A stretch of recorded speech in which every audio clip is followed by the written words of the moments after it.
at the Rocky Mountain Hospital for Children's. It's the Rocky Mountain Hospital. Oh, it's Rocky Mountain Children's. At Rocky Mountain Children's Vail MIS course. Wherever you're coming from, I saw the list of people. I think there's about 400 people online, and I saw the list of where you're from. You're all over the world. If you ever come to the United States, come to this course. How many years have we been doing this now? You? 15? Steve Rothenberg's very old. Oh, yeah. That's true. I want you to show that. I know you can show right now. I'll show it later. Anyways, for everyone out there, this is a first of its kind type of course. It's a very fun, interactive course to talk about cutting edge things in minimally invasive pediatric surgery. And every year I come and I learn a ton of new things, and really suggest you come to this. So we decided, since we do these AI workshops, to do it together. We're doing it here. We have people in person, we have people online. This is not a lecture. This is a workshop. This is interactive. This is, the audience decides what we talk about, but here's the gist of why we're doing it.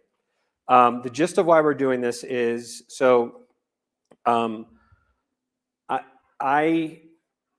those, I am sure, speaking of ADHD, I'm sure I have an extreme version of it because I want to do 100 things. Pediatric surgery, I love innovation, but I am convinced that AI right now is something that, and it's used in general terms, I will just say the productivity tools that are out there right now, most of us are not using even close to what we should be. You got about 18 months.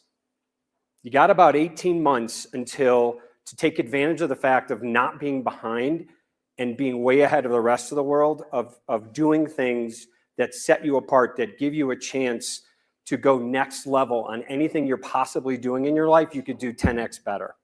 And I've noticed, like in healthcare, we're always so far behind. So this is not a lecture. This is me describing the things that I find that I think are critically important for anyone to be paying attention to. This is, and so it's more about my experience, but the reason I call it a workshop interactive, because every time there will be people explaining how they use tools, and that's, I'll say AI, but it's not even AI, tools that are use cases that we all should learn from. And I will tell you that my feeling, that what I've been explaining to my CEO is that hospitals are looking to be AI forward. They want to be on the cutting edge. So what do? They look for cutting edge products that they could bring into the organization.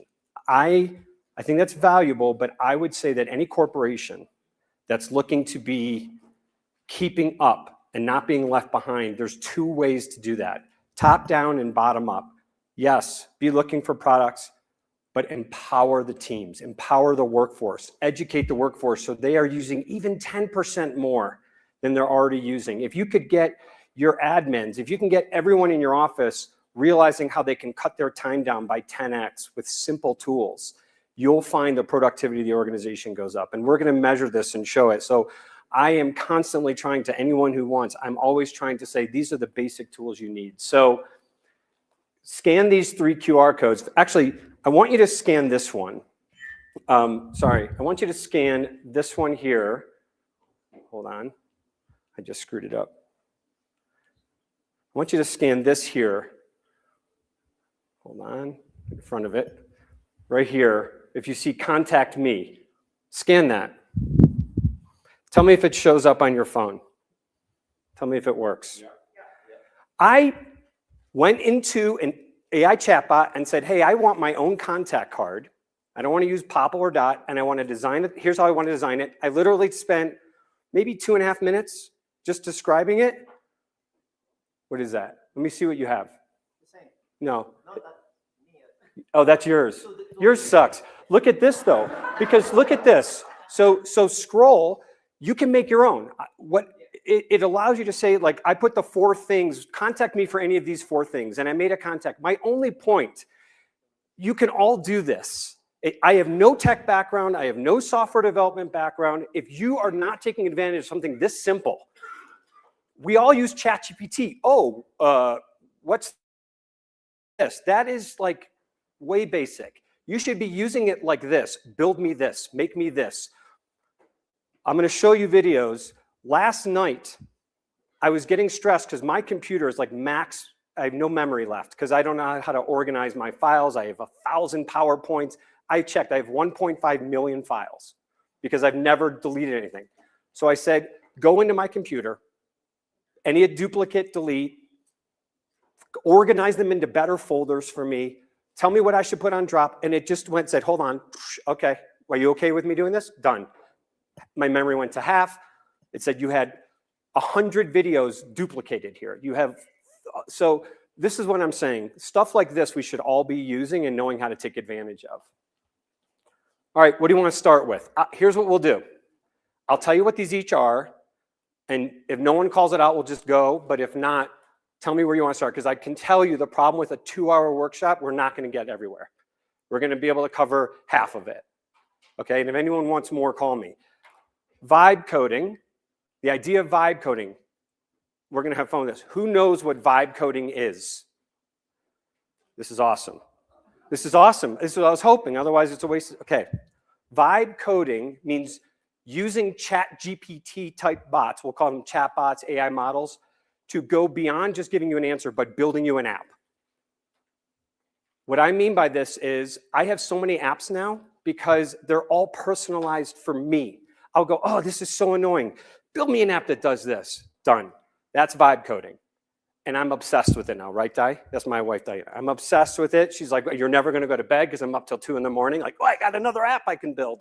Like, it's very addicting because you start realizing how much you could do for yourself. Now, a lot of these would be applicable for others. Like, I made that thing. I made a ton. I'll show you. But that's vibe coding. So we could talk about that. Medical, I'm not going into deep medical. We'll talk about a couple things that I can show you that everyone should, one that every one of you should be using. I'm guessing most of you are.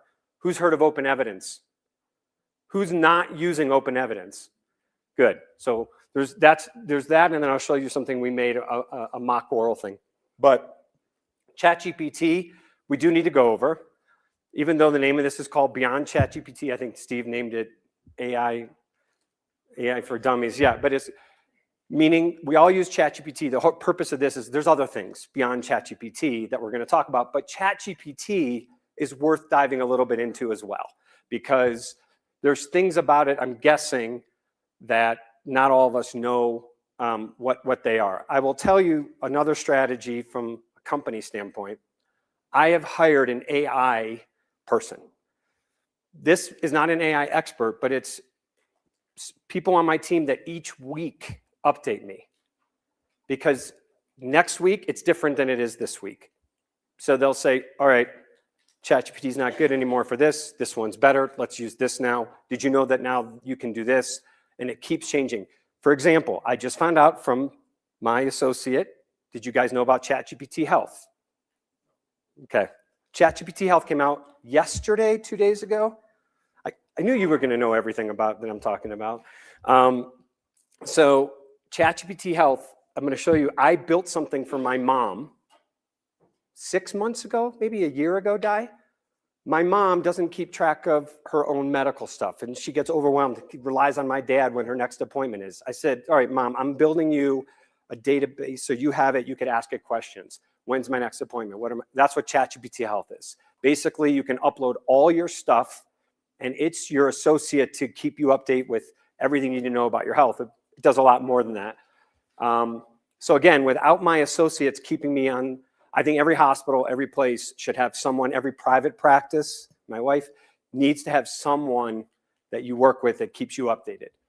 Media I use all the time, as it would be relevant for a lot of us, is like, instead of searching Google for images for your PowerPoints, just make them. Make your own videos.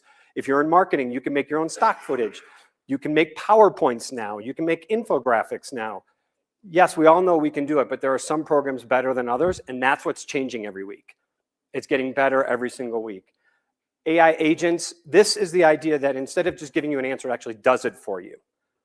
I'd like to make reservations for 2 people tonight at a steak restaurant. Go see what's open and make a reservation for me. And it literally goes on and it schedules it for you. And so agentic AI is where things are really going, where AI is not just generative, but it's actually doing it for you. Automations is where I think hospitals have the biggest opportunity, which is if you go through your day, and it's hard to just think off the top of your head, but if you start thinking this way, you will find out each day things that could be automated. Repetition, patient calls.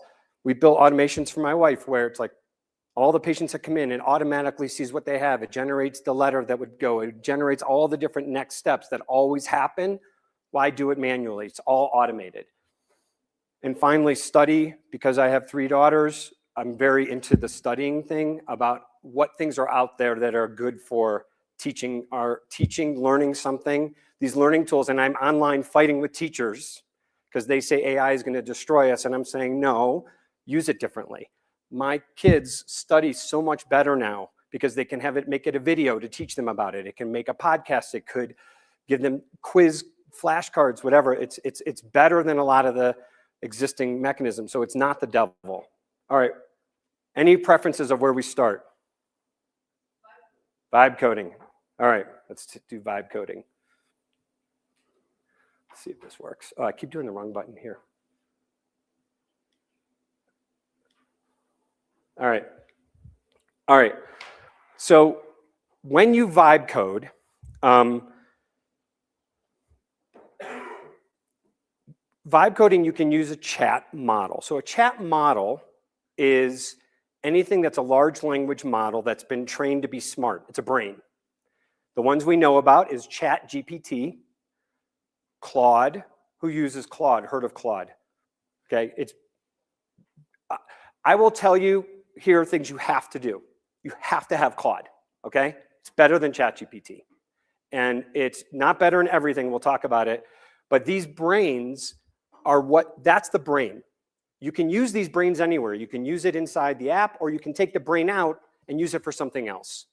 You can take the brain of ChatGPT, of Claude, of Gemini, those are the 3 best brains right now, and ask it to make you an app. Now, these things are platforms or user interfaces to make it easy for you. That's all it is, okay? If you're gonna get started, if anyone has their computer, open up and go to gemini.google.com, or you can go to ChatGPT and go to something called Codex. But Gemini is free. You can go to Gemini. This is a great way to get started. And when you go to Gemini, and I will tell you, Google's gonna win the war on AI, I think. A lot of reasons why I say that. There's a lot of details behind the scenes of why I think Google's going to win. They're coming out, they're seeming to beat everyone right now in everything, and they're offering most of it for free. Gemini is really good. So if you go to gemini.google.com and go to Canvas, that's where you can go and say, I would like an app that. So I made one 2 days ago that said, I would like an app that searches every week PubMed with these keywords in a journal with an index score of this high. If you find anything that says pediatric, neonatal, minimally invasive surgery, send me a notification, send me an email with that article abstract. That's an example that I want that others wouldn't. Or I would say, what? You can build an app or an automation. What I would say to it is, I want this function. What should I literally start off every time and apologize to it. I don't know the first thing about coding. Don't talk to me in code language. I want this outcome. Tell me what I should do. And if it ever says something that you don't understand, say, I have no idea what you're talking about. Just do it for me. It's like go into your computer and no, just do it. So I would say I want to be able to make this happen. Build me an app or build me an automation that does this. And you'll watch the code go. It'll take 2 minutes. And it goes, here you go, done. And it's not going to be perfect. And that's why we'll have more workshops, because you're going to need to tweak it and stuff like that. But that's what vibe coding is. So Cursor is an example of what I use. It's called an IDE. It's an interface. And you just enter in, you just start a new project, you enter which AI you want to use, and you go. So, right, so I go into Cursor, open the project, and say, I would like to build is that me that needs it? Allows me to put an MOV file into a folder and have it convert it to an MP4 and then delete the original MOV file. And then it just starts to code. Is starts that- it to might- figure out that's the weird, code. right? It says, oops, I 'Cause it found some worked. errors. It keeps correcting itself. And the next thing you know, it says, I'm "Okay, maxed." It's ready. And it deploys it locally. And then I can upload it to a server. And there you go. It made the app just like I wanted to. I needed to give it a database. Awesome. Up Thanks, on the Austin. server. But this is exactly what it does now. Once you download it to your desktop, It got quiet you again, but- have a magic folder where you literally No, I want to hear it. MOV file Yeah. into this folder. And if you watch it, immediately go from MOV to MP4, and then the MOV will get deleted. So what you didn't hear for me, so I'm calling this precision automation. I think the world's going to happen. We're all going to have our own portfolio of stuff that's for us, like our own, anything that we have, it's going to be very precise. We're all going to have our own precision solutions by end of next year is my guess. That's my 2026 guess. That's why I think hospitals need a framework, because I think everyone's going to make their own solutions. I said, I hate how Apple's all MOV. They're too big of files. Can you just convert all my, make me a magic folder and I just drag my MOVs and it converts it to an MP4 and throws away the MOV. Okay, done. So now I have this folder on my computer and I just drag all my things. That's something I wanted.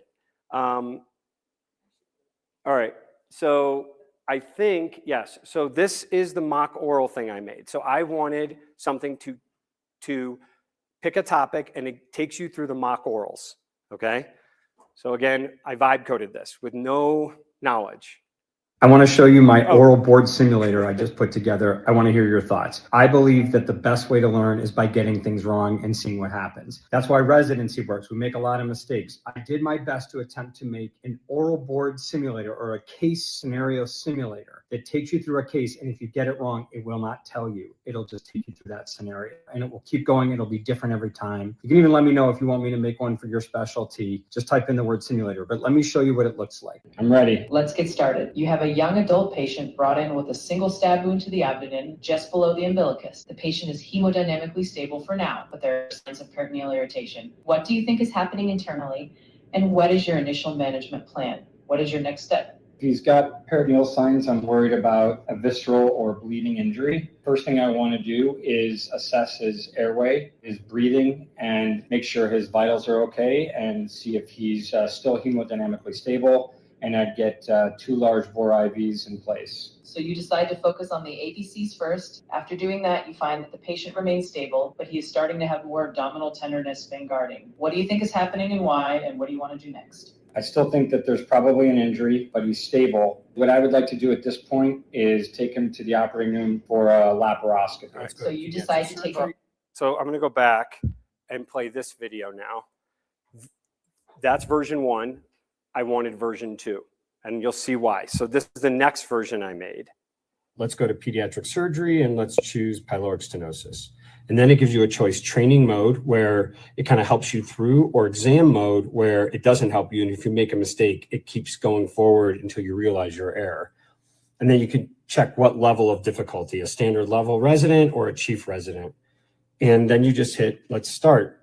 And on the side, you can change the speed, the voice, and if it makes a pronunciation error, you can correct it. And you could also send the results to your program director.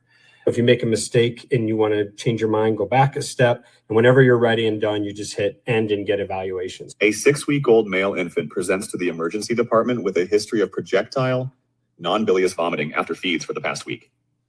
The parents report that the baby has been more irritable and seems hungry after vomiting. On examination, you note a visible peristaltic wave across the abdomen and palpate an olive-like mass in the right upper quadrant. What do you do? Let's first start off by checking electrolytes and starting an IV and giving some IV fluids, and then let's get an abdominal ultrasound. You order a basic metabolic panel and initiate IV fluids to address potential dehydration and electrolyte imbalances. The electrolytes reveal hypokalemic metabolic alkalosis. Watch what The happens. abdominal ultrasound shows a thickened pyloric muscle and an elongated pylorus confirming pyloric stenosis. What's next? So here I'm making a mistake intentionally. Make a big Let's go mistake. straight to the operating room. Straight to the OR, The no infant is taken correction. to the operating room for a pyloromyotomy. During the procedure, the anesthesiologist notes difficulty with ventilation, and the patient's heart rate begins to drop. It seems the electrolyte imbalance may not have been fully corrected before surgery, affecting the infant's condition. What do you do? All right, let's see an evaluation. And here I can just enter my name and generate a link that I can then send to my program director. Overall assessment. You demonstrated a clear understanding of the clinical presentation and initial management of pyloric stenosis, but there was a critical oversight in the preparation for surgery. Your approach to diagnosis and initial stabilization was appropriate, but the decision to proceed with surgery without fully correcting the electrolyte imbalance was suboptimal. Okay, so yeah. So how the brain has already been programmed with those clinical factoids? Okay, I knew, this is the question I was waiting for. Why have I not released this to the world yet? It's not perfect yet. I don't like how smart it is yet. So what I did, I've tried 3 versions of this. One is I let it use the internet. So that is using an LLM, which we'll talk about something called a RAG model. This is gonna be the most ADD thing you've ever seen in your entire life because I'm gonna go all over. When you ask ChatGPT a question, it's using the internet. When you make a RAG model, this is new words we're all gonna need to know, retrieval augmented generation. That means you give it only what you want, only liver transplant, that's it. And don't go outside of Cincinnati Children's liver transplant protocols. It won't then. It will say, I don't know the answer, and it will reference every single thing. So for this, I first did the internet, then I said, I only want a RAG model, meaning I uploaded everything and said, only use what I give you. You can choose, it's a mix of both, okay? And then I said, if you cannot find it here, then you could blah, blah, blah, we'll figure it out. Where did I get the information from?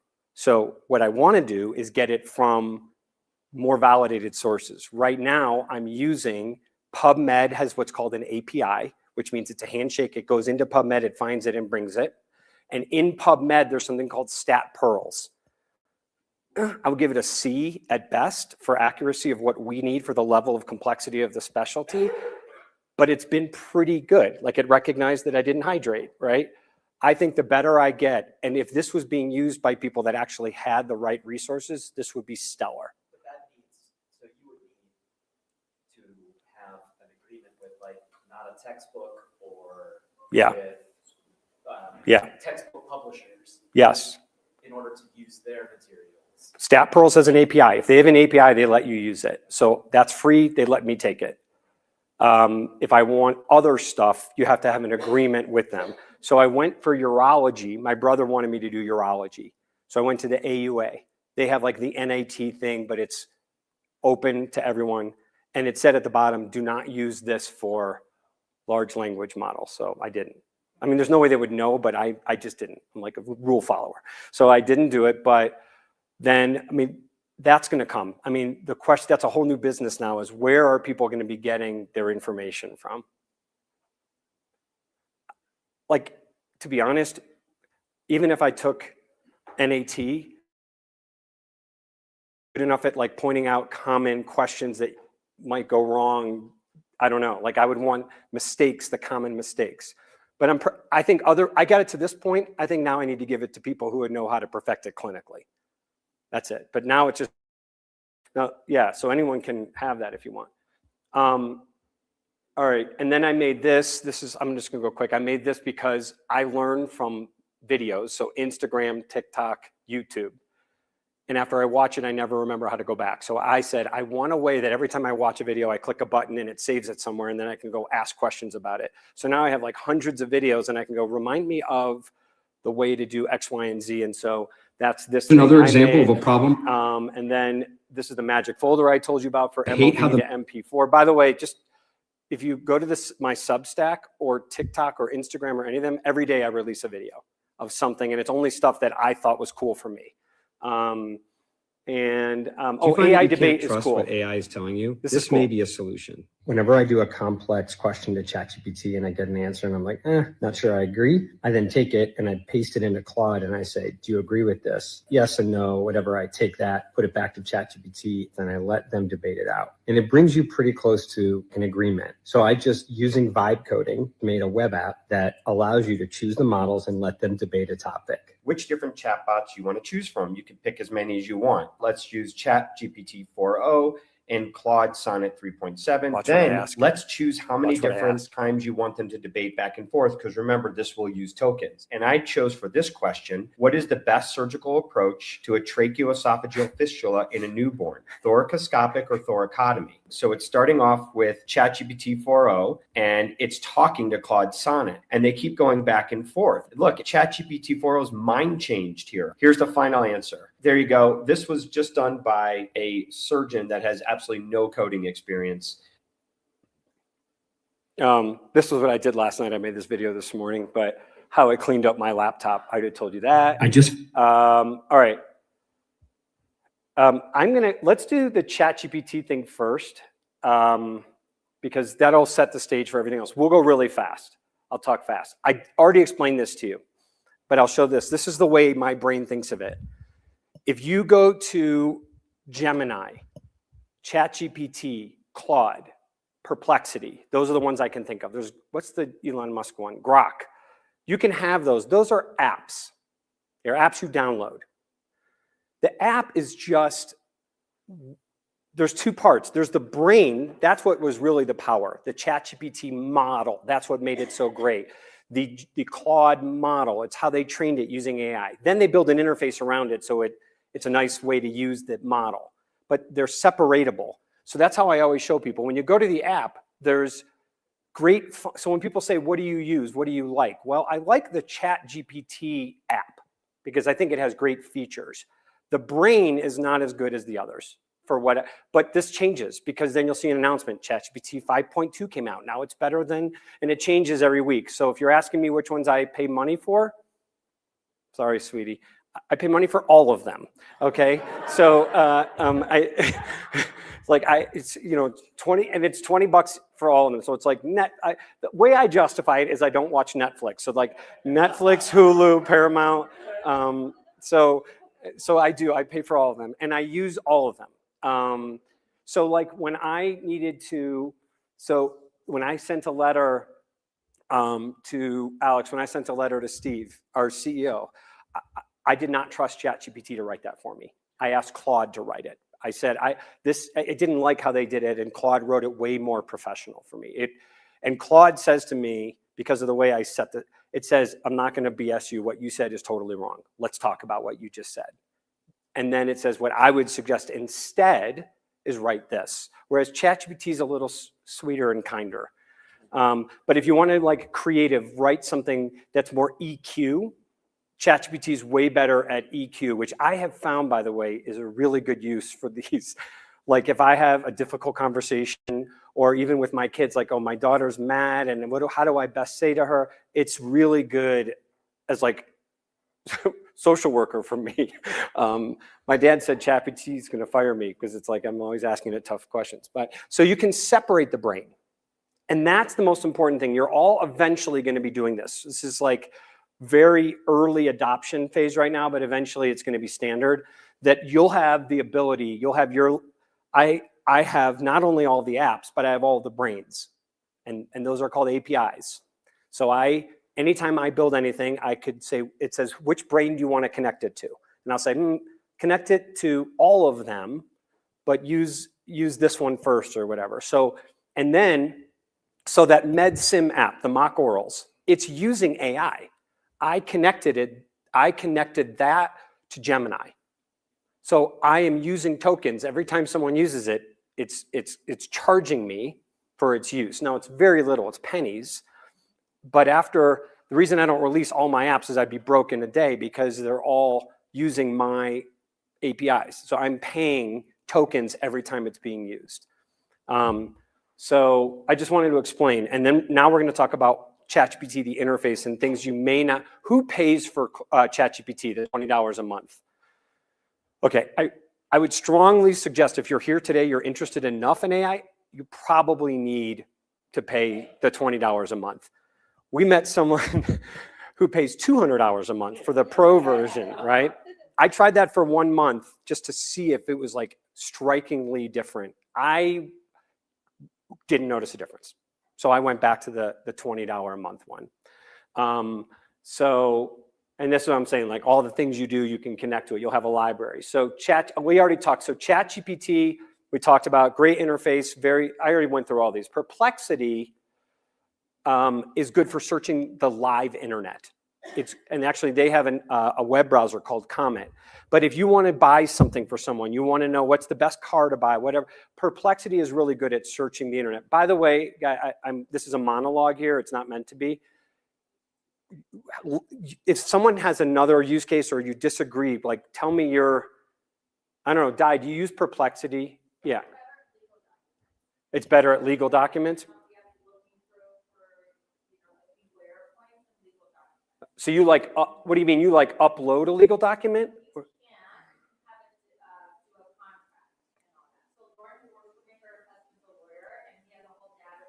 They use Perplexity. Okay. Now I will tell you the crazy thing is literally this changes every week. So what we call like is the best at this, they're like, guess what? So follow me or follow someone on Instagram or TikTok to make sure you're keeping up to date. Because without doing that, the news is not enough. The only way to keep up to date now is to follow a fast moving thing like Instagram or TikTok and then follow someone you trust and they'll keep telling you. And that's what I do. Gemini, like I said, Google's killing it. Everyone else is going to be reliant on NVIDIA. Google's making their own chips, their own technology, and they can control the world because everyone is using Google and Google can block them now. And they have to use Bing or Reddit or Wikipedia, whereas Gemini can use Google. And so they're going to win this. And so start using Gemini. They have the best tools right now. They have probably the best brain, best large language model. They're the one to bet on, I think, although I love all of these right now, but just pay attention. And that's maybe where you would pay your $20. All right. I made this half an hour before I showed up here because I was trying to figure this out. We work in hospitals. The question is, who here is in a Microsoft hospital? We are. So yeah, we have to use Copilot, right? We have to use what we are allowed to use. We are not allowed to use anything else for anything that's private. Here's the workaround. Number one, remember I said the brains can be separated. So I don't know if you know this, Alex, but we have ChatGPT in our Copilot. You just have to switch. You're still using Copilot, the interface, but you're switching to the ChatGPT brain. So the brains can be used in that environment. But I also work in the innovation office, right? So if I'm asking a question about one of the inventions that were made, if I get it leaked, that's called a disclosure. I just invalidated and cannot get a patent on that now. So I was asking, like, what am I allowed to do? What can I share? And I dug deep into it. So level one is basic. That is what you get at basic ChatGPT, the free version. I'm going to tell you right now, if you have your phones, if you use ChatGPT, you probably want level 2 or 3. That means go into, I think I show it on the next slide. Go into ChatGPT, click your name, then click data controls, and turn off improve the model for everyone. What this means is your information will not be seen by anybody. It still can be seen by OpenAI if they want to. So it's not 100% confidential, but it won't be shared with anyone else in the world. So that is the most basic security thing that you should do if you don't want people seeing your stuff. It's still not safe enough, though, for patient information. So the next thing you could do is level 4, and that is the idea that you get a business account. You have to have, it's for 2 people, business account, and it's more secure than basic consumer level ChatGPT. Still not guaranteed, but it is a much higher level of security of chance of anyone seeing it. Again, I don't know the exact difference between opting out in ChatGPT versus getting business, but apparently that's when you would do business if you want to put your business documents and stuff in there. Remember I talked to you about the API, go to OpenAI and get an API for ChatGPT. That's different than using the app. You just pay for tokens to use the brain. If you do that, again, that is really safe. That means that it's just using it. It's not uploading it to anybody. So it's, again, another safe way. What you have to do as an organization is get a BAA. That's the only way you can share patient information. So that means that those who work in a Microsoft hospital, we have a BAA with Microsoft, a business associates agreement. They are under now the same rules that we are for protecting patient information for HIPAA. So they have to sign that.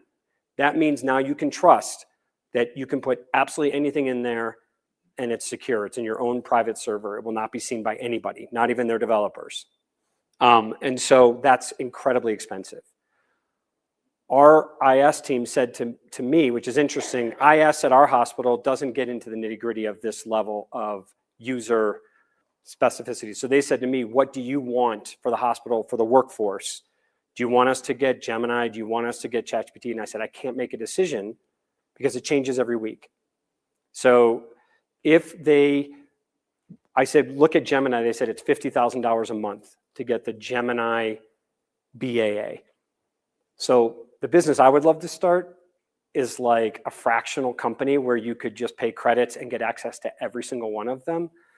But I looked into it, it's not allowed yet, but that would be the way that we could use any chat model we want in our hospital setting. Thoughts or comments on this? Because this one hits us all. Now, Di, my wife, you're in private practice. You're not under this.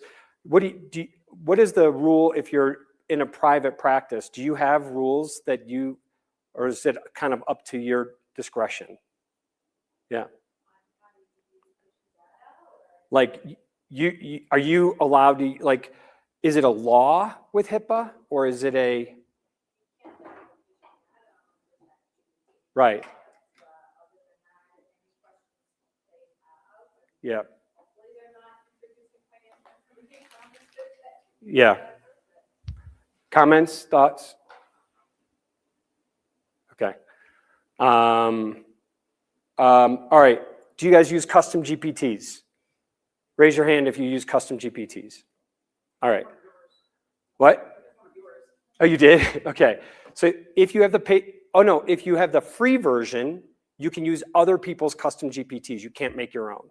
If you have the paid version, you can make your own custom GPTs. That means that you can have, so you can go to the store and there's thousands of, what does a custom GPT mean? Remember I told you about RAG model? You can like upload your own stuff and make it smart. That's a custom GPT. You upload stuff to it and it remembers it. It's stored there. So you can have, I have so many of these that you can do. And so you can put stuff that you want it to remember every time you ask it questions. But I'm going to click through this because there's something better now. Projects. So this was the video I made that people, so this is projects. It's the same as custom GPT, but let's say I upload stuff about a way I do an operation and I want to ask a question, whatever it is. Every time I use it, it saves all the questions under that folder. So it puts your chats into folders that remember that, so you can make experts. So I'll show you what I mean. All right, so did you know that you could literally build an entire staff that works for you in ChatGPT? So all you do is go into ChatGPT and go to projects on the left tab and just make a bunch of projects that are, here are mine. Social media Sam, executive coach Eddie, financial Frank, I have travel agent, I have my stoic philosopher, I have everything you could, video editor Vicky, I have all the ones and I just keep adding them to it. And then under each one, you have all the different projects. So if I'm doing social media, I said, you are an absolute ultimate expert in social media. I don't know anything. Here's what I'm doing, blah, blah, blah. And it remembers everything. You can upload documents. And then every time you want to do something different, make a new project underneath that expert. So that staff handles it for you. It's sick. It's insane. Now, I just got ChatGPT. For example, travel. You could upload all of your travel, your United Mileage Plus number, your everything you wanted to remember. I prefer this. I like to, and that way when you say, search the internet now, what would be the best for me? It knows your preferences. That's an example of a project or a custom GPT. Now, the reason projects, and I'll skip the next couple of videos, the reason it's good is it just allowed collaboration. So on my team, 5 of us share projects on certain projects. Like you can invite people to it. So we all have access to it. So if you have residents, and you all want to share a project, like this is how we do it. you can share it with people. ChatGPT just So, by the way, you can do group chat now, same kind of thing I just talked about. With a regular chat, you can invite people to it, so it's not just a solo chat. These are Here's a features simple- on ChatGPT. Branching is important. So if you use it like I do, which is insanity, but if you do it like I do, it's like the movie Her. I do love Diana, but I am starting to really love ChatGPT. So if you look at, when you talk that long to ChatGPT or Claude or whatever, they will not remember what you said 4 or 5 paragraphs earlier. It's really important to remember this. It doesn't remember. So if you wrote something and you think as your conversation's going, it remembers it, it will not. And so they've solved for this way. ChatGPT just came out with a brand new feature called branching, and here's why you need to know about it. If you're using ChatGPT to have long conversations and you notice as things go along, it's missing things, here's why. ChatGPT has a context window, and as your chats go, the older chats move out of the context window. It can only see the more recent chats. It doesn't remember everything you wrote. So ChatGPT solved this by introducing branching. Branching is the idea that as you start a thread and you want to ask questions, you can branch out new chats from those branch points and create all new chats with the same beginning. All right, so this is an example of a chat I'm having about bonded cellular routers, but I want to branch differently. So I click these 3 dots and then I click branch new chat. And at this point, I could type in a whole new chat question. And then after I type this in, it gives me a whole new response, but it creates an entirely new chat. So if you look at the side, you'll see that this is a whole new chat. So for example, if you sometimes notice, like after a chat, it's like, would you like me to do this for you? Would you like me to do this for you? Or would you like me to do this? If you do one and you keep going, it's like really hard to say, can you go back now and do number? It won't remember. So what I do is I'll branch and go, yes, do number 1. Then I go back up and go, now do number 2. And so you keep the tree trunk and then you have branches. Why? I What happened? was writing something and I kept forgetting everything. This is what happened. I know. And there's 2 ways to branch. We don't have time, but there, you can, on the laptop, on your computer, branching is, you can make branches where those branches show up as chats on the side, or it's still one chat and it's, you'll see the numbers, they'll start showing numbers, 1, 2, 3, 4, 5, and you just keep clicking through below that paragraph, like where all the like where you could copy all the little things, the icons. One of them will just start showing numbers, and you can click through all the different branches. This is stupid. Just that if you ever copy something from ChatGPT and you paste it in an email, it's rarely in the same font, right? So I thought I was so crafty because I was like, oh, I'm going to vibe code a solution here. I made an automation using shortcuts that it automatically pasted into notes. Then I copied it from notes into the email and it deleted the notes. So it did it instantly. You hit shortcut, boom, boom, boom, and it kept it the same font until someone responded to my video and said, all you have to do is hit, when you hit paste on the iPhone, just click that little arrow and hit match style, and then it will do it. So that's how you can always paste your ChatGPT. So you've been copying your ChatGPT answers into email wrong. Did you know you can screen share and have it help you? So one of the other areas of interest of mine is changing the way we educate. And one of the groups in our hospital that wanted to change the way we educate was our EPIC team. They said, can we make our education better so people call for help less? And I said, yes, but here's a better way of getting people to call less. And if we could test this, I guarantee you our calls for help tech support would go way down. So this is what I want to do with Epic. You can share your screen with ChatGPT and have it help you live. Here's an example. So here I'm trying to learn how to adjust shapes for a PowerPoint, and I just click this because I'm struggling. Then I can turn on this button here. It's a camera. All right, can you now help me? How do I turn that blue square into a circle? To turn that blue square into a circle, it looks like you have the format picture pane open, which is perfect. You should see an option for cropping or changing the shape of the image. Just choose the circle shape there, and it should turn that blue square into a circle. Got it. And then now Gemini came out with it too. If you're stuck knowing how to do something, Gemini now has video guidance that can talk you through it. So you just go to the camera. Can you tell me what kind of wine this is? That bottle is a Josh Sellers Chardonnay. Well, it looks to me like it's a Cabernet Sauvignon. You're absolutely right. It's a Cabernet Sauvignon from Josh Sellers. Can you tell me what kind of wine this is? That's another bottle of Josh Sellers Cabernet Sauvignon. This looks Are you like looking it's for- a Four Graces wine. I don't think that's Four Graces. It looks like Josh Sellers again. What? Bro, what are you talking about, man? I see a Chardonnay and two bottles of Cabernet Sauvignon. All right.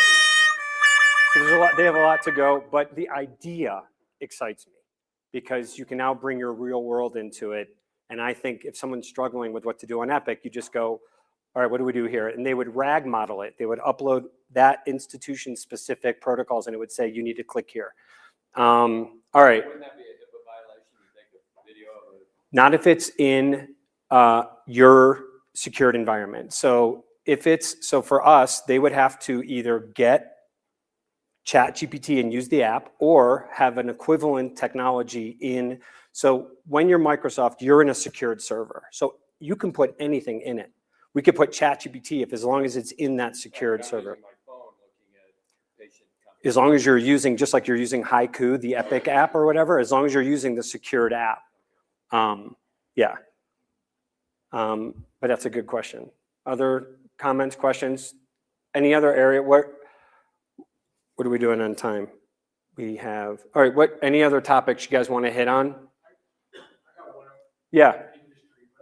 Yeah. Using some of these tools, like the prompt engineering or the prompt questions. Yep. What is your thought about that? Because, I mean, for example, you go very far one way or very far in a right or wrong direction based on those initial questions that you're asking each of your brains. Totally. So great question. Prompt engineering is the idea of the skill of learning how to prompt.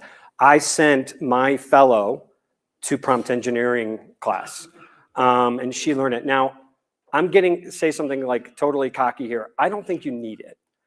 I think, or maybe you need it, but my philosophy on how I prompt engineer is I ask it in a way that people think, like they don't think to ask it as this clearly. Like I talk to it like it's a human next to me.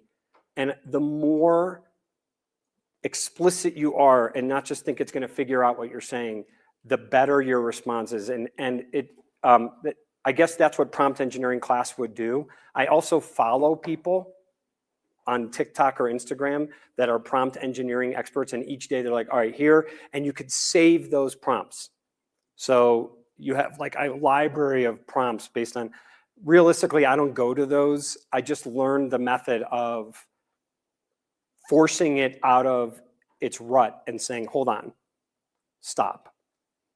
I don't think you're understanding, back up or whatever. I talk to it, I don't know, I'm not explaining this well, but it's. So I think at least a little background, the basic structure, kind of like, what do you want, what are you looking for, what you don't want, maybe. Yep. Your outcomes, like 2 or 3 or 4 like steps that at least what I've learned, you know. Okay. They kind of widespread stuff. Great.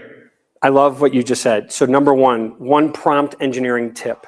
Don't give it 5 things at once. Give it one at a time. So if you're going to say like, I want to first do this, then I'm going to want this and this, don't do that. Go, here is what I'm going to want to do. Tell it, be very open and transparent. The more you tell it, the better. The more you ask its advice on how to get the result you want. Like, here's the result I want. Help me through this. First, I want to do this. Once we get that answer, then like that's how explicit I am. Then we're going to go to stage 2. Do you have prompt engineering tips? I mean, besides more like an overall structure of what I'm trying to give, I totally agree with the more information you can kind of give it in the structure that you want, the better outcome, the higher. Yep. I think if I were to look at people that have trouble and I look at what they wrote, they said way too little. Like they just assumed it would know. And the more exhaustive, I'll tell you how I do it. I don't type. I use the microphone and just talk. And I'm like, all right, so here's the story. I have this, and I just talk, and it's like minutes long. That's how I feel like the more I give it, the better chance it's going to give me the result I want. Yeah. Hi, Debbie Downing, Nationwide.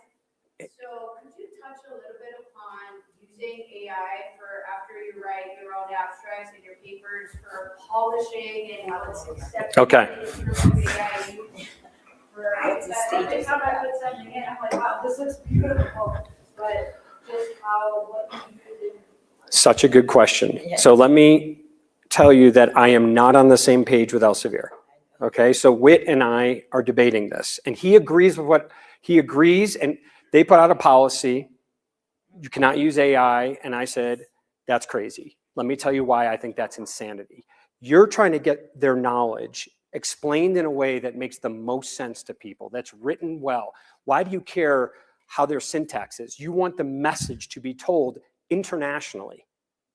If that's the case, allow them to use word crafting skills because it makes it more easy to understand.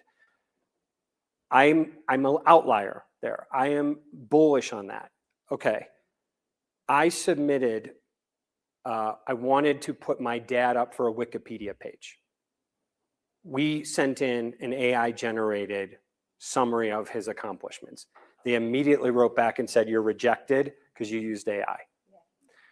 Okay. So you're asking the wrong guy because I always use it, okay, because it will always write better than me. But here's what I do that's a little tricky. I have it write me a draft, and here are the tricks. Number one, make a draft and edit it. Number two, tell it, do not make this at all sound like AI. Put incorrect grammar, put some, like, spell things wrong, whatever it is you need to do so that no one can tell. Then I take it and I put it in Claude. And I say, was this written by AI or a human? And then I'll go back and forth until both say this is definitely written by a human.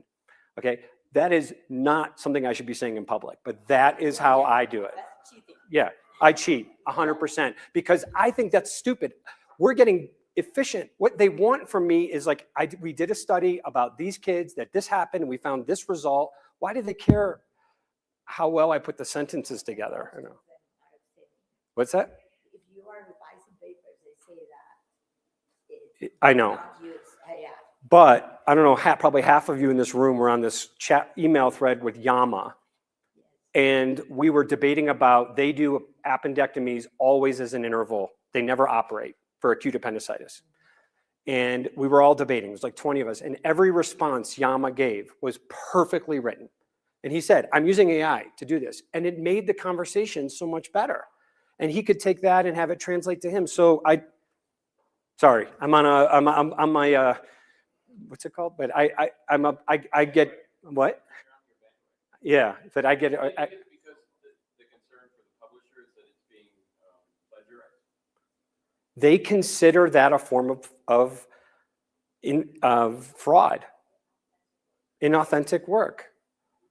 But who did, like, someone must disagree in this room. So we need a contrarian opinion. Nobody or no one?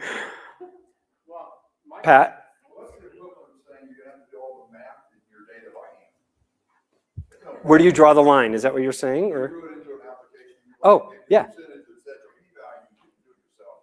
Why is that not inauthentic? I love, exactly. So where do they draw the line? Why? What about spell check? They're okay with us using spell check. I don't know. I mean, obviously, they're afraid that people are literally doing no work. They upload data and they say, write me the paper. We don't know. It's so new. We're all trying to figure it out. But that's a great point. Yeah. Same. Yeah.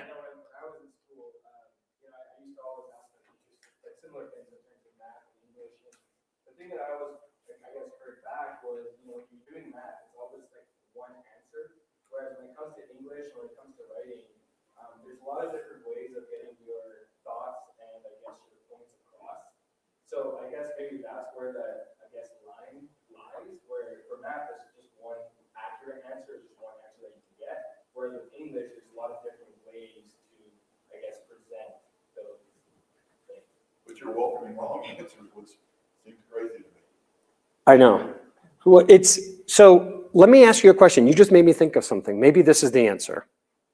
So you're saying if you give 100% letting besides the data, letting a machine write the story has evolved. It's like a different person's story now. And what if Elsevier had an AI platform that they let us use? Meaning it had restrictions, like you have to put in something to show that it was your thought, but it just finesses it to be, maybe we could propose that to them. But I hear your point, and I definitely always take extreme opinions. So I like that you challenge that back, and I think we need to figure this out. But everything has to, and I mean, who has kids in school? I mean, this is a big thing right now with the kids in school. Like, there are actually tricks that the teachers can do. Like, they can tell. Yeah. I have a question that's totally different. What is your opinion on using these tools at the future international face-to-face congress? Yes. Yeah, because, for example, in Latam, 50% of the people not speaking English. In Asia, it's the same problem. Love it. And in my mind, imagine that my phone, my headphone, and my glasses translated lights. I don't know. Yes. What's your opinion? Okay. First, I would say that you're not allowed to, because Carolina came to the United States to learn English, to stay with us, and after 2 weeks left to go live in a Spanish-speaking house because she didn't want to learn the English. So yes, no. So we were in Japan last week, and the AirPods, you can put them in your ears now, and it translates live as they're talking. It speaks in that language. We should, Carolina, here's what I would propose. Okay, for IPEG, let's do it. So it can't just be, it's got to be so easy that it's really that easy. So it's basically the same as what we do now, where you put on the headphones and they have a live translator, but it's just digital translation. So you put on the headphones, you pick your language. In YouTube. I know, it's so easy, but we have to, we're always the last to do everything. Yeah, we could come up with a way using free software where you just choose which channel, but then when you talk, you should be able to freely speak in your language, not in having to get into English, which unfairly has made a lot of presentations look bad because they were trying their best to translate into English. Now so controversial, but I think that would be a big breakthrough at IPEG. Pat? I would put it to you that if you're a more eloquent speaker than me, you have the same idea, you just express the same thing. She's not good at the language, so she's not going to be as eloquent as you. You and I might both speak English, and you're more eloquent at getting the idea across. What's wrong with that? Is something wrong? Should you punish because you're a better speaker? That's true, right? But this is what's so cool, is that this is creating controversies we've never had to deal with before. And I think we're finding our place right now, and these are the questions that we're going to have to, because you're right. I mean, all right. Any topic? Media. Okay. Media. Oh, why did that happen? Did I do it wrong? Hold on. I know, but I may have done it wrong. Hold on. To help me? Hold on.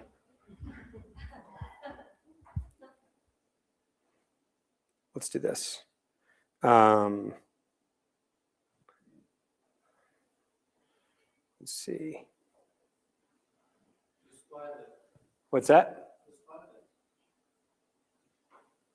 How do I get my cursor here? I knew this would happen. Here. If I go to media, why does this not work? If you're Yeah, okay, sorry. So, all right. Who's using Notebook LM? Okay. Remember I told you there's the must-haves? Must-have. What did I say just as we were walking down here? I said, this is the greatest app ever made. Notebook LM is free. It is a Google product, and it started off like, oh, it's a cute little Google product. They keep beating everybody because they're putting their best tech into it. Notebook LM, I don't know how they're doing this for free because it uses a ton of working power, but every week it's getting better. So Notebook LM is the idea that it's a workbook. You can upload anything you want, and it can do so much with the stuff, okay? So you have all these workbooks that you have, and you can act upon it now. So to give you an example, what?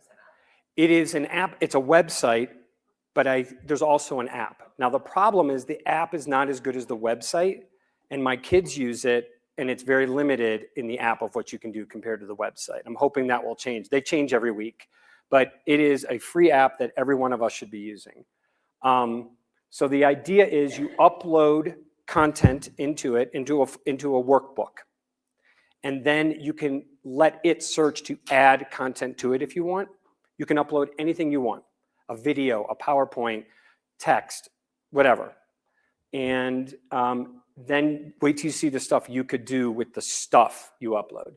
So I took an example here is I made an executive summary of my company.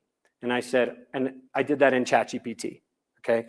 Then here's what So I went to ChatGPT and I said, based on everything you understand about my company, GlobalCast MD, and its platform, please give me an executive summary. So it went to the internet. It also went through all my history. But what's interesting is you see it went to all these other sources, Google Drive, documents, et cetera, because I gave it access to that. You can give ChatGPT access to all your stuff. Then I hit copy, and then I went over to Notebook LM and hit create. Now, when you go there to Notebook LM, you can upload any documents you want, give it links, or what I chose to do here is paste the text. All right, so once you paste the text and add all of your other documents, it thinks, and then you can chat with all the documents you uploaded and ask questions about what you uploaded. Or go to Studio. You can make a podcast, a video, a mind map, reports, flashcards, and quizzes. This is incredible for studying, for asking questions about a specific list of documents that you gave instead of the internet. So that video was made, I don't know, a couple months ago. It has way more things. I'll show you. Medicine. You need the right knowledge right now. But traditionally, maybe the best protocol is buried in some huge PDF or like a super long lecture series. Not practical. Impractical, yeah.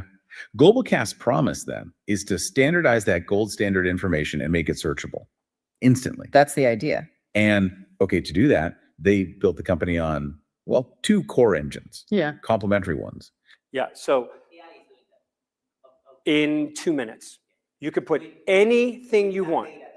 Yep, you can upload your research paper and it will go, all right, we're diving in today on this incredibly cool study that was done out of the Cleveland Clinic, and it looks at blah, blah, blah.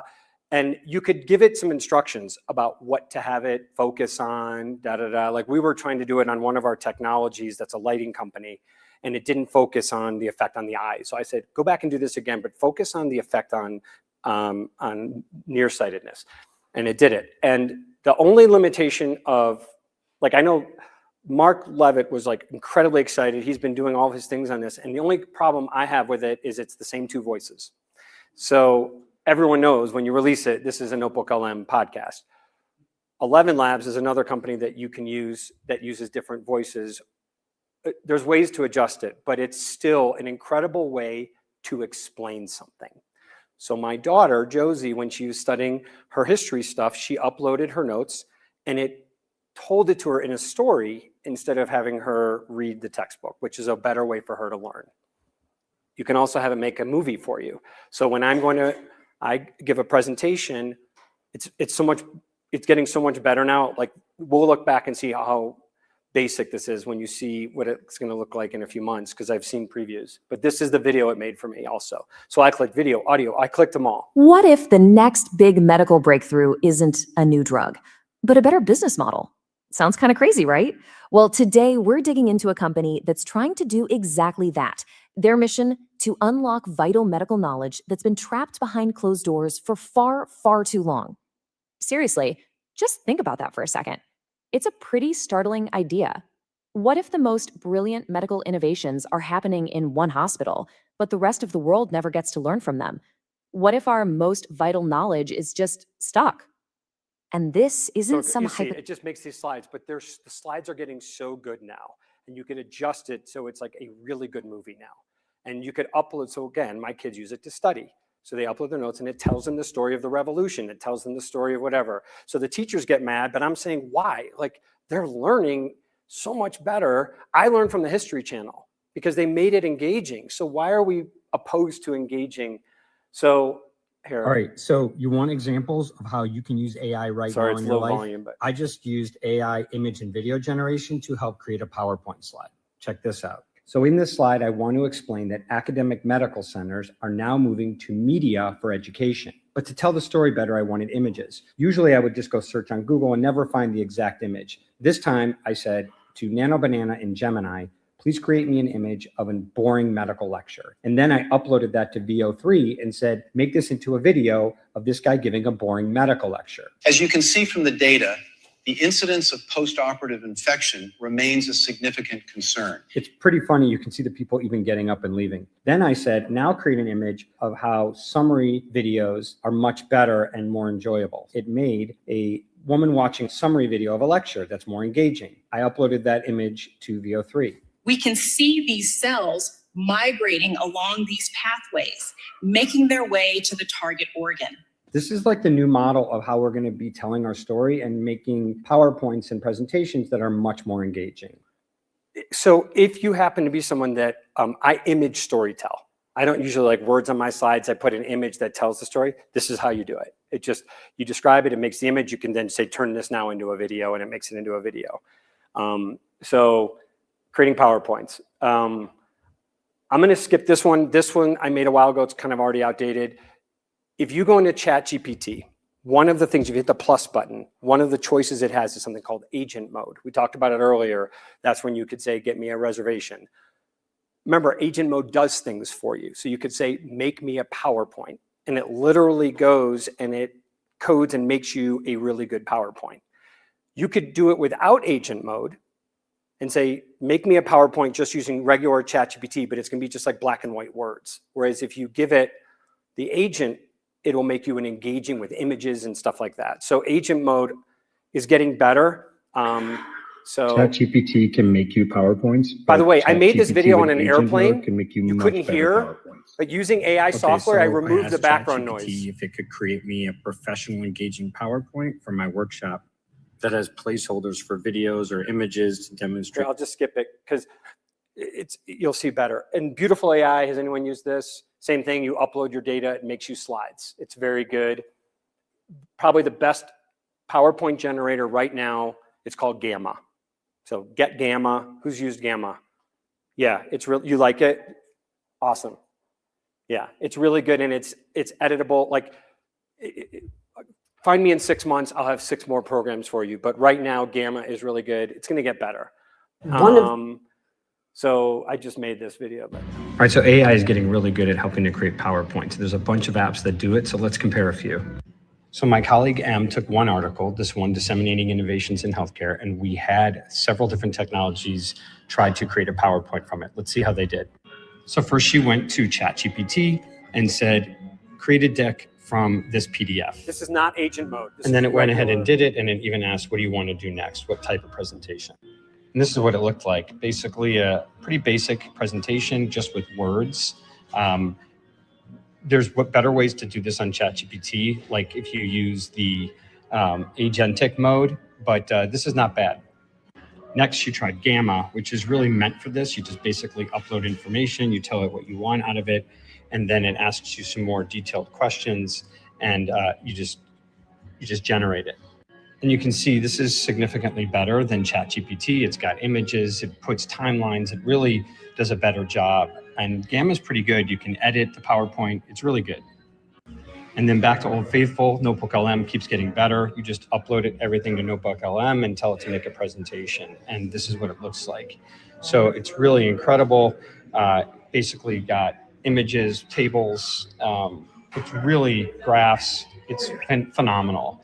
The only problem here is that it only puts it out as a PDF. Which is not true because it puts it out as a PDF and then it gives you the choice to convert it to a PowerPoint. But it's really good as a starting point. You're not going to do your whole talk this way, but it's good to make some slides.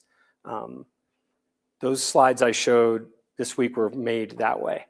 Infographics, you can all make infographics now. Gemini and Notebook LM, and actually, I'm trying to think for time. Here, I'll show. Here's another AI tool that is This is an so old easy video. that It's even now a much better. non-techie So surgeon can do it. You can make an infographic about anything in seconds. Watch this. Take any document. So here's an executive summary that I had ChatGPT make of my company. And I go to Google Gemini. And then down here, I click on Canvas. Then I paste my executive summary. Then I tell it to summarize this in the form of an infographic. And then after maybe about 30 seconds to a minute, and there you go. Pretty. So, oh, did I not? Oh man, I made a video From a non-techie person that compared 3 different infographic makers, and I had them fighting with each other. The one that Canva. Have you heard of the app called Canva? Using the AI function, it gives you 4 choices. So it doesn't just give you an infographic. It says, here's 4, which one do you like? And then you can literally go in and edit. So Canva won the battle as it stands now in January 2026. I will tell you, all of you need to go back. Your organizations need to have someone updating you every week. There needs to be an update and the organization needs to have people that can go and say, can you show me how to make a PowerPoint? We need to have, that's a new role that I think will be, we're worried for my kids, like, okay, what's the future-proof job for my kids? Like, what should they go into? Maybe this is one of those, like be someone that can go facilitate organizations in just helping them through day-to-day. This one is awesome. For those who edits videos here, does anyone edit videos? This has been my favorite tool. I used it already 3 times today. Instead of editing the video, you edit the words. Like a Microsoft Word, and it changes the video. So it's so easy to use. You could put, and it's got AI in it. So you can upload all the videos and say, make me a video that's such and such length. You can watch. From a non-techie person, here's a tech you should probably know about. If you edit videos with narration, you should be using Descript. Upload a video with narration, and it shows you the transcript on the side, and you can edit the transcript like a document, and it changes the video. So if you cut words out, it cuts it out of the video. You can even add words, and using AI, it adds the words with your voice and video. Here is the text, and here's a clip. And this is the one I'm really excited about, because with all of the AI automation tools, with vibe coding, with all of the things we have really under-potentialized in the organization. I'm going to cut it out at vibe coding here, and then I'm going to go right to this, and this is what it sounds like now. And this is the one I'm really excited about, because with all of the AI automation tools, with vibe coding, we need to elevate the workforce to be applying AI automation. So there you go. So it is awesome. And it gets way better than this. I mean, this is the most basic, but it can add titles for you. You just talk, it's called Underlord. You talk to its little AI Underlord and say, make this, do this. I would get Descript. Oh, here's my fight. Oh, no, Increase wait. the oxygen. The greatest image generation. Let's see. Pressure is dropping fast. Yeah. Increase the oxygen. The greatest image generation software has just been released called Nano Banana, and everyone should have this on their computer. Here we are inside Nano Banana, and it's actually called Gemini 2.5 Flash. So when you search for this on the internet, make sure you don't go one of the fake Nano Bananas. Go down to the sliders at the bottom, and you'll click on Nano Banana. That's how you create images. There's also other options like creating videos, etc., but we'll come back to that later. Then you just describe exactly what you want the image to be. And here I'm typing that I want an image of surgeons worried in an operating room. And after seriously just seconds, it produces the image. And you can edit it and keep modifying it. Then you go to the bottom sliders and select video and go ahead and upload that image you just created. And then I give it instructions to make these surgeons worried in the operating room that something is wrong. And then in seconds, it makes your video with sound. Losing him. Pressure is dropping fast. Increase the oxygen. And you can upload any of your pictures. So here's a picture of my daughter shadowing my wife in the operating room. So I said, have these two surgeons say, okay, let's operate on this patient, and walk over and start operating together. Okay, let's go operate on this patient. So it's like an actual Got to give it a photo. try. I think it's time to. This is just, so Sora, has anyone heard of Sora? Sora is ChatGPT's version of this. It's fun. I don't think it's as helpful, but it's I think this may be the best video I've seen from Sora 2. This is what happens when you take a hilarious doctor and mix it with Sora 2. This is Brad Sobolewski, who's a colleague of mine at Cincinnati Children's. Check this video out. What is this? It's a time machine. And it looks like it still works. I can set the date. I can bring help to people long before modern medicine. I've got antibiotics, bandages, everything. Let's do some good. All right, who here has syphilis? Hank, would you care for some penicillin? It's the first line treatment.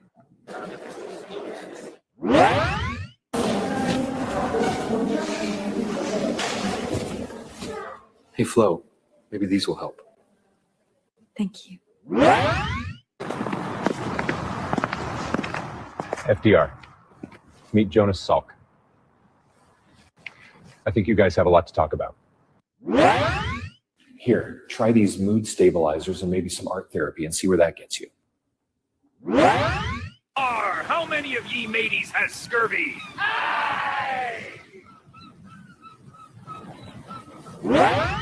Oh, I must be in the future. I better get back to my own time. Looks like I've got some work to do there. You know, this is the best I could do with it. Me dancing with my dog.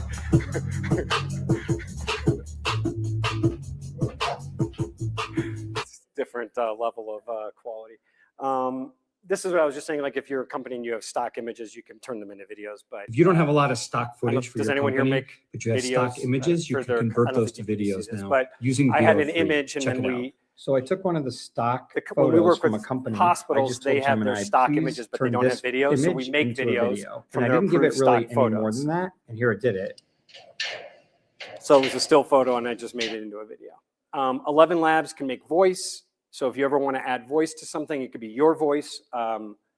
You have expertise the world should This is know AI about, avatars. procedures, This is research, making a video innovations, of you. but it's often invisible.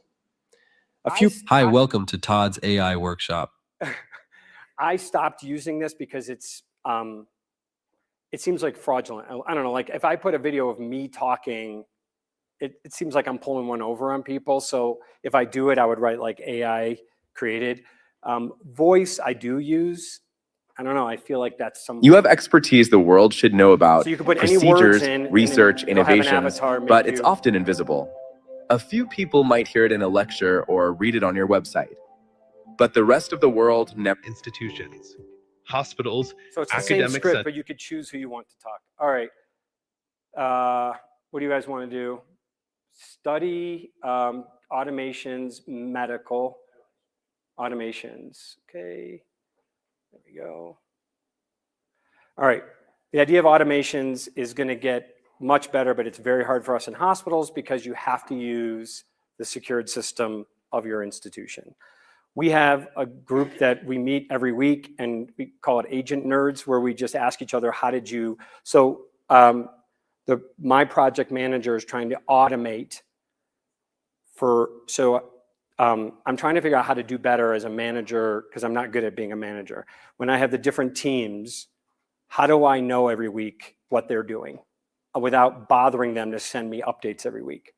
So what I said was, I want an automated system where they are keeping track of their own stuff, but if anything changes in this particular column, which is the update column, it sends me a notification when there's been a change. That way they don't have to do anything, but I get only what I need to see instead of a huge Excel sheet. So this is an example of an automation I made for work. So these are automation tools. Basically, it's getting really good.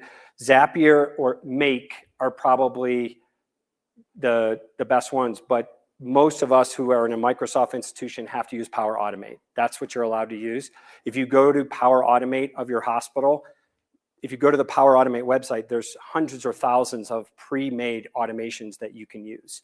Like, go check my email. If it's this, then send me this. Or you'll see there's like thousands of automations.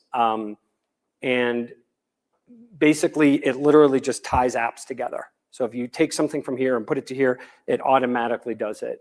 And this is the one I was talking about that we made for my wife, that the patients come in and it would then make an email. It would do all the different things that, I don't know what it did, but it does all these different stepwise things that she needs in her office. These are examples of ones you can find online. There are thousands that are there. And I will tell you, the automation tool that I use like crazy is Apple Shortcuts. We all have them, we don't use them. So you can see how many I have. Here's another example of a specific Apple shortcut I use that you may find useful.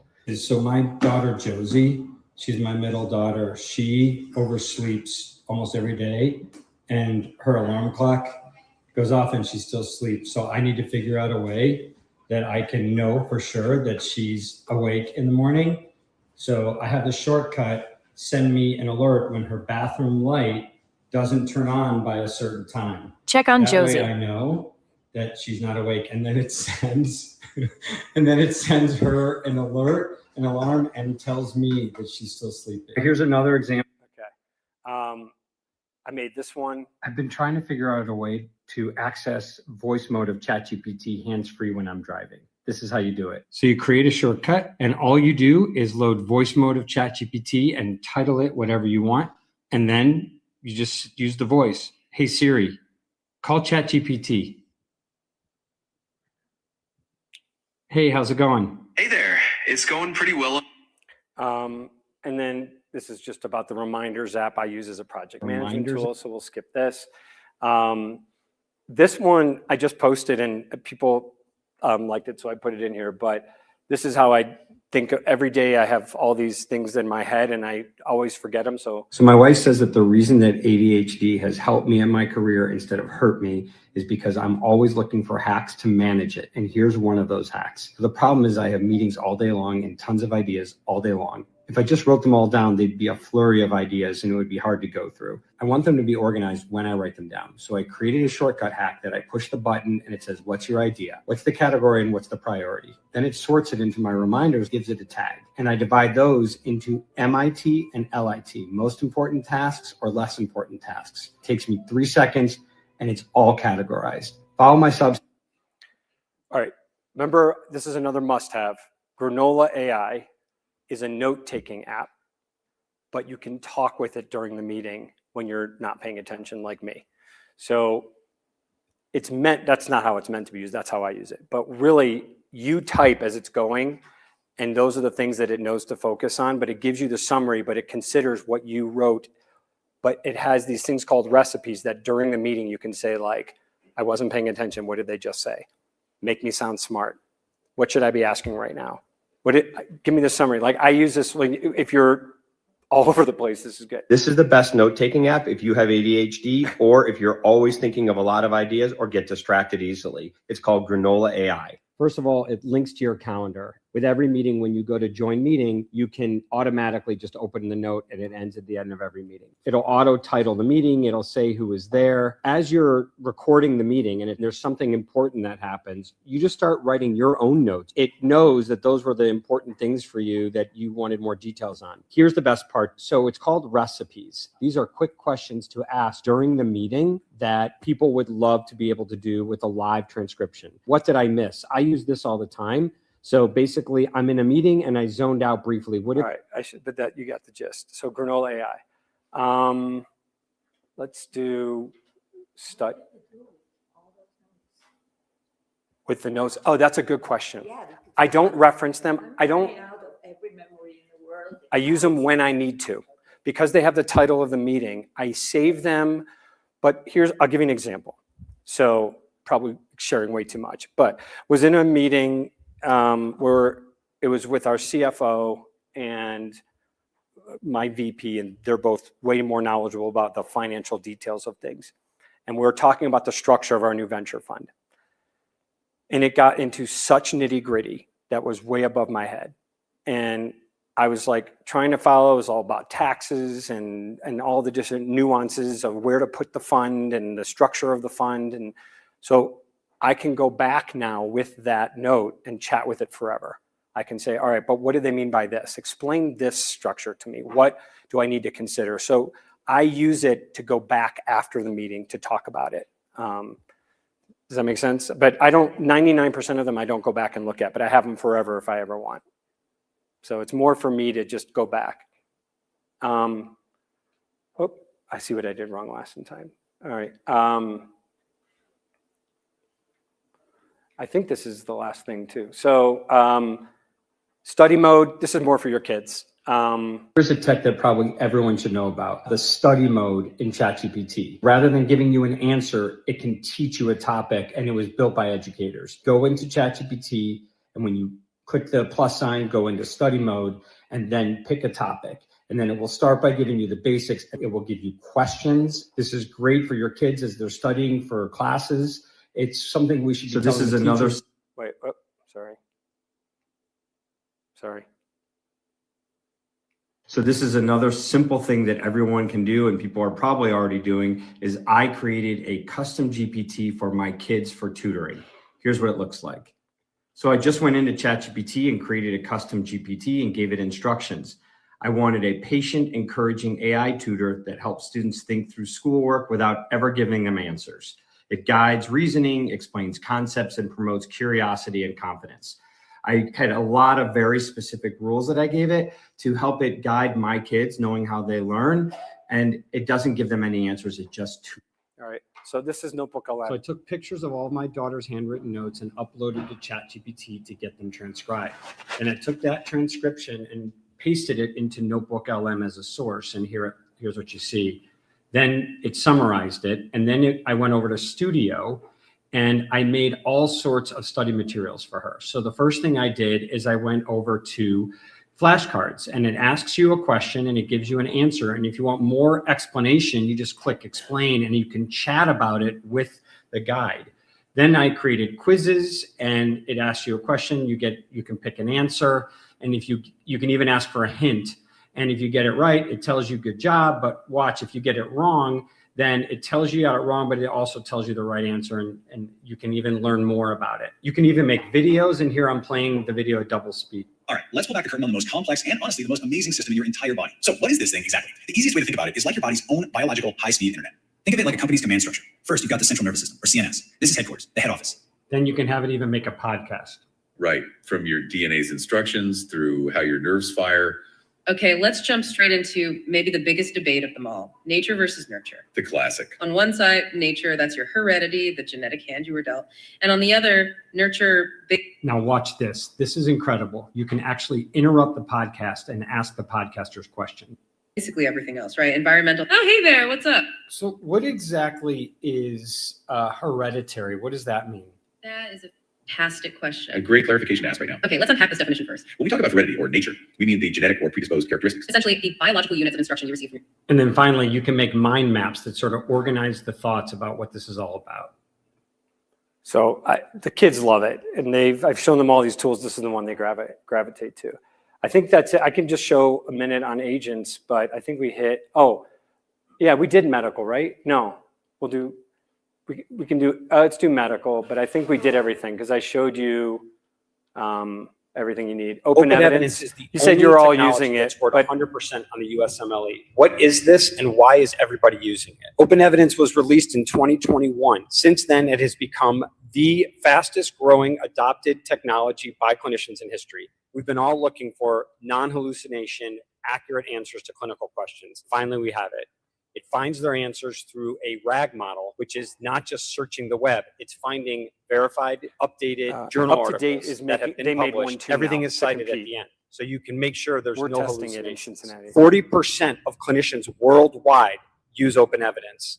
And now individual clinicians and hospitals can This get is cool. agreements with Open Evidence to be HIPAA compliant and integrate with your medical records. It now offers CME credit. We're really excited about this and are starting to use it more and more. And we will be doing a workshop diving deep. So here's the thing. it's only US right now, I think.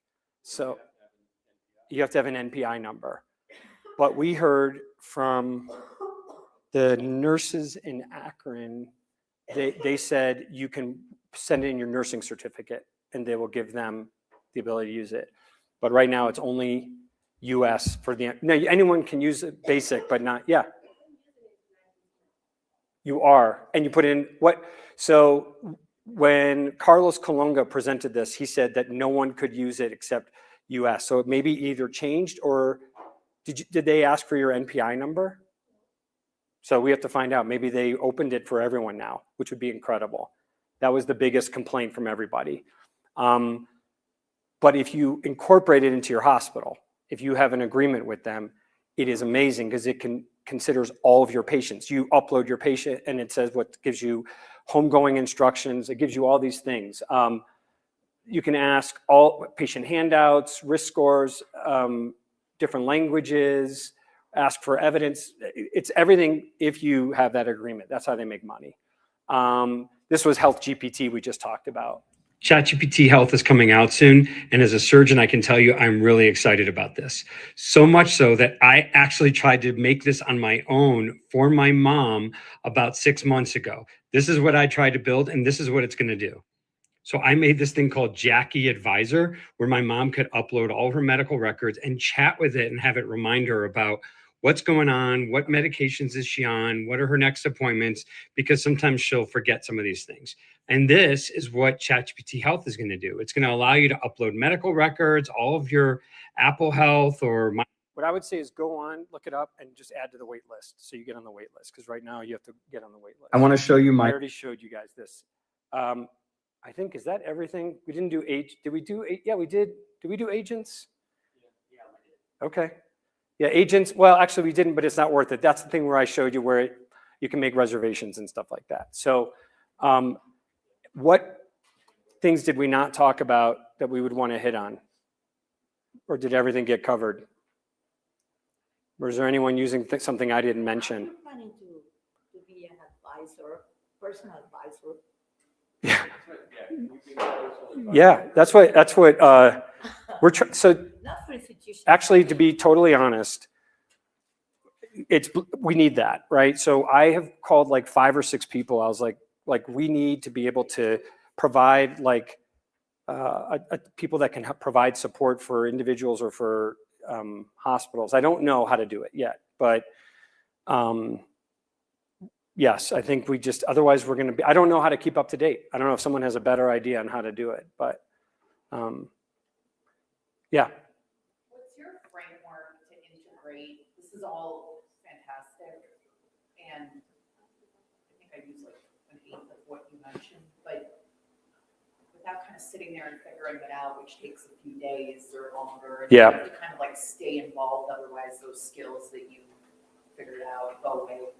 What's the best way So, to add these things? Yeah, it's this. I think, I mean, my wife left, but she would tell you it's taken over my life. Like every free minute I am trying to learn this stuff because I can't do it during the day. I have no time, right? So it's like, when do I learn this stuff? How do I play? How do I try this stuff? Because I have to, for me, I have to. I'm like, this is a wave that is coming. There's no choice here. It's like not learning the internet. So I know I have to do it. What I told her this morning, what I'm trying to do is build a team where I have someone else that can help me, that would update me every week, that would do this for me. I want to do enough where I can learn it, but now going forward, I don't have the time. I would love to have that. So here's what I would say.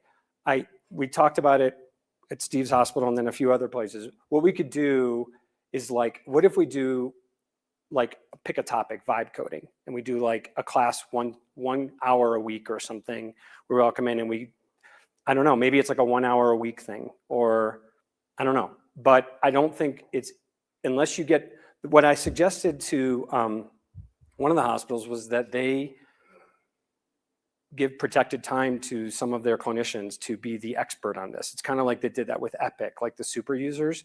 Maybe there's AI super users in every hospital. I don't know, but I think it's going to be I don't think we have time to do it ourselves yet. Is that what you're asking? It is. So it's almost going the way of like the statistician, where you as the researcher have an idea of what you're looking at, and then the statistician is. You got it. I think it's the idea of a statistician. Yes.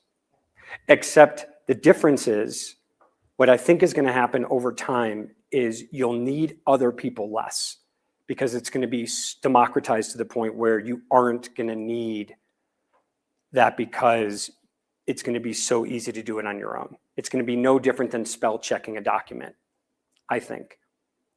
And the other thing you can do with AI that we didn't talk about was growth of visibility on the internet. Like that's, so Diana now, if you type in ChatGPT or Google or Gemini and ask about who's the best facial plastic surgeon, she'll come up number one. Like that's another way we're using AI, is using ways of understanding how they're finding information. Do you know, like ChatGPT, do you know where it gets its information from mostly? Not Google, because they know that they're not going to be able to use it.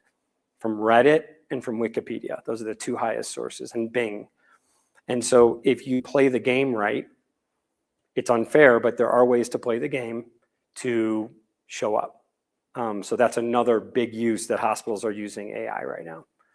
So you get on Reddit every day and say you watch So the problem with Reddit, because I would like to, because I know that if we could get on Reddit, we would show up higher for everything. I mean, at Cincinnati Children's, for example, if I could get on Reddit for every specialty, we would show up higher in every single thing. And there are tricks that we've talked about already that we can do right now. Reddit's hard because you have to be on all the time, responding, chatting, commenting. That takes a lot of work, and I don't think you can hire someone to do that. The videos and all that. To do it for me, I know, you could. But Rebecca, that's the question that's in my mind. When you see all these things and I see how under-potentialized we all are, it's because we don't have time. So what's the solution for lack of time? And I think the answer is, like having a statistician, you need your AI team. Anything else? All right. Well, Todd, that was fantastic. Thank you so much. Yeah. Yeah, I'm really impressed.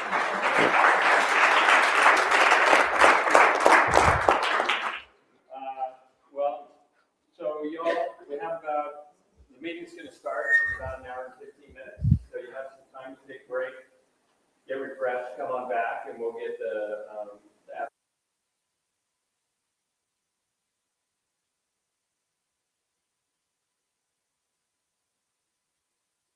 will be served